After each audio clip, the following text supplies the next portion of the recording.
G'day everyone, the Global Surveyor here, and today I'm in East Currajong at William Hall Place. It's a nice sandstone gated entry to the street, and I'm quite impressed by the availability of survey marks for this subdivision, because I've just had a bit of a brief look and I have managed to find a few marks. And one great tip for surveyors who could be doing subdivisions, a lot of the time we tend to put in our survey reference marks ahead of time, or before the road is finished and everything's in.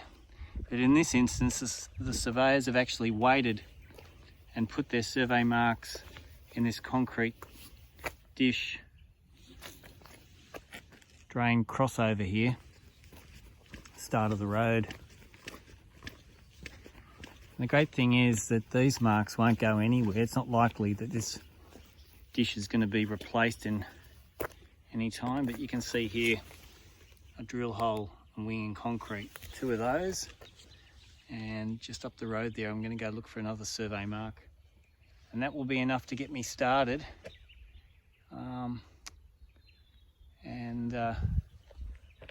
Hopefully get this survey going. So if you are a surveyor, try and hold off putting your survey marks or survey reference marks in until the very last minute, until you know that you can put them in something solid and they're not going to disappear. Well, that's what I would recommend anyway. It doesn't always happen that way, but it's always good, and it helps the next surveyor do their job properly as well.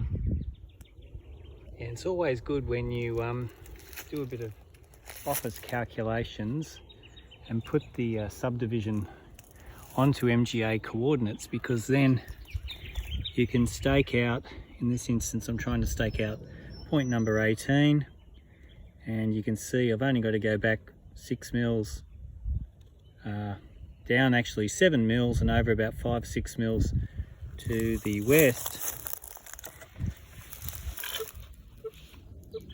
And there's a drill hole and wing there. Put that back on the mark. You can hear the machine beeping as I get close, and pretty much right on it.